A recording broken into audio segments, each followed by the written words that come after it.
Help! I'm in a low sex or no sex marriage, part 5. Hey, welcome to today's little lesson. This is part 5 and, addressing the epidemic problem of the low sex or no sex marriage. And, it's happening amongst Christians on a mammoth scale. And so I make no apologies for this, my 5th little lesson addressing this problem. But if you need help here, and this is the first video you watch, please don't watch this video. Stop, go watch the first 4, then watch number 5, okay? Because we're building on stuff. So I've been addressing, particularly, first of all, frustrated husbands, because they're the most likely ones to be frustrated, because typically men are more interested in sex than women are. But there's a reason. I've been talking about some of those reasons, because God gave women a sexual drive, okay? But it's all tied in to more than just a physical act or what they see that turns them on. It has a lot to do with how they're treated. Yeah. Again, women look at attractive men, but they can admire them and so forth. But I don't know if you noticed that pornography, the pornography industry caters primarily, not exclusively, okay, not exclusively, because there's plenty of women that are hooked into pornography, but it primarily, ties into men. Why? Because men are visually stimulated, and that's what pornography offers, visual stimulation. Whereas a man could, look at a woman and be sexually aroused by her pretty fast, any woman who meets his criteria.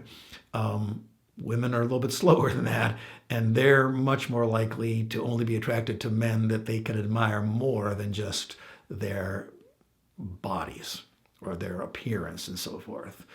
They're looking for love, okay? And that's the terrible thing when women get involved in sex, because they often think this is love.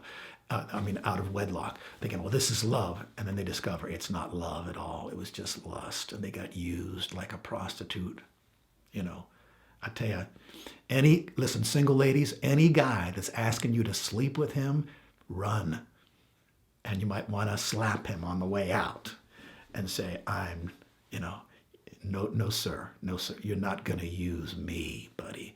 I'm only hooking up with a man who commits to me for till death do us part, and is going to treat me like the woman that I am.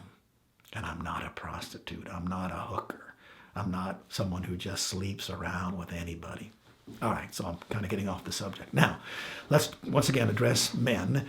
You're frustrated, okay? So I've given you lots of tips, lots of advice here over the last little lesson. I'm going to give you another tip today. Okay, here it is. Are you ready? God put apart something on your wife's body that is there exclusively for her pleasure. Now, you can't say that about any part on a man's body, and on any part. But if we just look at the sexual parts of a man's body, your sexual parts are multitask, aren't they? Okay, so you can urinate through your penis. You can inseminate somebody and plant a baby.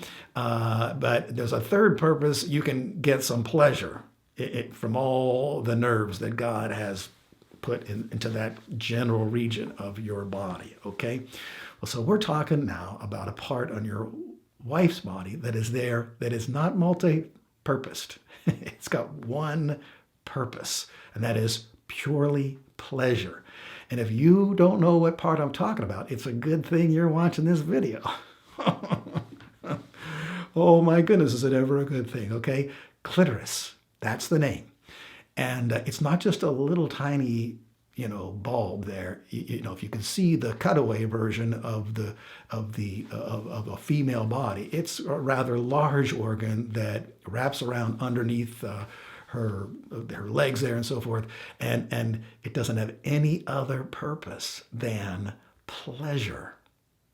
All right, so now you know, if you didn't know that.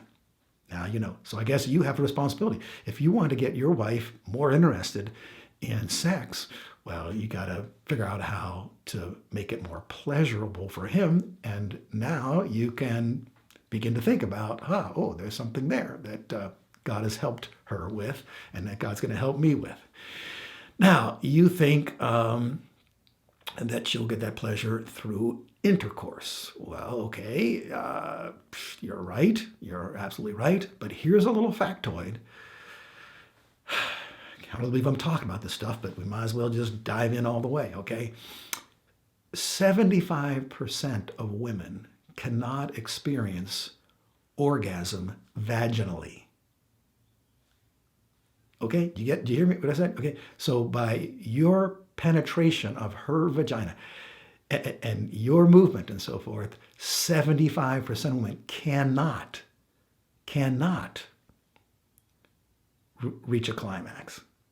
And so it might feel good for a while and so forth, but you're not going to reach the ultimate. And so you're going to have to do something else besides that kind of vaginal penetration in order to give your wife the kind of pleasure and arousal that it takes in order for her to reach the big O. Right? You didn't know that? Well, it's a good thing you're watching this video, okay? And guess what? You're going to have to this is an art. This is an art. You're going to have to ask your wife for some communication and help and advice and some commentary. Yeah, and it's going to take a while to get it all just figured out. All right? So husbands, here's the rule. Wife first. Wife first.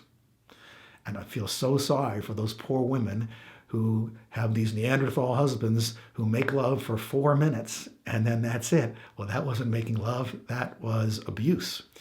No. Husbands, before you reach your ecstasy that you're going to reach, you need to make sure your wife reaches it first. Wives first. And it's for 75% of women, it's not going to happen by you know what, intercourse. Okay, it's not going to happen that way. It's going to you have to figure out another way. Okay, and I leave it to you to figure out that other way. It's not so difficult, but there has to be communication. So wives, here's what you can do to help your husband. He doesn't know how you feel. And so you have to help him and guide him and tell him and give him indications when he's doing it right and when he's not doing it right and so forth. And husbands, you have to keep asking if your wife is a little bit shy about this. And wives first. Wives first. All right. And then husbands, it's okay for you. All right. All right. Hope this is helping some people. Please be merciful to me in your comments. And I've got at least one more little lesson on this subject. So hope to see you next time.